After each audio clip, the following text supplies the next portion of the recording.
Hi friends, welcome to my channel. ఈరోజు మనం బెండకాయ తెలగపిండి ఫ్రై ఎలా చేయాలో చూద్దాం. ముందుగా 1/2 కేజీ బెండకాయలు తీసుకుని వీటిని శుభ్రంగా కడిగి ముక్కలుగా కట్ చేసుకోవాలి. దీనిలోకి ఒక పెద్ద ఉల్లిపాయ, ఒక చిన్న ఉల్లిపాయ, 3 పచ్చిమిర్చి తీసుకుని కట్ చేసుకుందాం.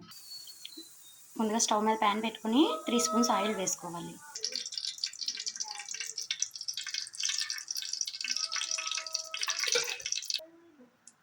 ఆయిల్ హీట్ అయ్యాక 2 టేబుల్ స్పూన్ పోపులు వేసుకోవాలి. ఇందులోనే కాస్త జీలకర్ర, అలాగే ఆవాలు, ఎండుమిర్చి, ముందుగా మనం కట్ చేసి పెట్టుకున్న ఉల్లిపాయ, అలాగే పచ్చిమిర్చి ఉంటుంది. ఇవన్నీ వేసుకొని చక్కగా దోరగా ఫ్రై చేసుకోవాలి. ఇలా వేగుతున్నప్పుడు ముందుగా మనం దంచి పక్కన పెట్టుకున్న వెల్లుల్లిపాయ వేసుకోవాలి. ఈ పోపు మనకి ఇట్లా దోరగా రాగానే దీనిలో బెండకాయ ముక్కలు వేసుకుందాం. ముందుగా కట్ చేసి పక్కన పెట్టుకున్న బెండకాయ ముక్కలు వేసి కలుపుకుందాం.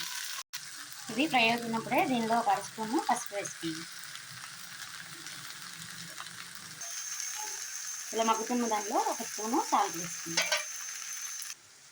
ఈ బెండకాయ ఫ్రైలోకి ఇదిగోండి 1 కప్పు ఇలా తెలగపిండి తీసుకున్నాను. ఇది మనకు ఫ్రై కాబట్టి తెలగపిండి పొడిగా వేసుకోవచ్చు. మనకి బెండకాయ ఈ విధంగా 3 వంతులు ఫ్రై అయిందండి. ఇలా ఫ్రై అయిన తర్వాత దీనిలోకి మనం ముందుగా తీసి పక్కన పెట్టుకున్న తెలగపిండి వేసేసి చక్కగా కలిపేసుకుందాం. ఇలా అట్లగడ్డతో కలిపితే బెండకాయ మనకి చిగురవకుండా చాలా బాగుంటుందండి. ముక్క నీట్గా ఉంటుంది. బెండకాయ మనకి చక్కగా ఫ్రై అయిపోయిందండి. అలాగే తెలగపిండి కూడా చక్కగా వేగిపోయింది. ఈ విధంగా వేగిపోయాక దీనిలో మనం మసాలా కారం వేసుకున్నామండి. 1 స్పూను మసాలా కారం, ఇది మసాలా కారం అండి. 1 స్పూన్ వేసి ఒకసారి కలిపేసుకొని ఒక 2 మినిట్స్ ఉన్నాక స్టవ్ ఆఫ్ చేసుకుందాం. ఇంతే అండి, ఇది రెడీ అయిపోయింది. స్టవ్ ఆఫ్ చేసి సర్వింగ్ బౌల్లోకి తీసుకుందాం. ఇంతే అండి, ఎంతో రుచికరమైన బెండకాయ తెలగపిండి ఫ్రై రెడీ అయింది.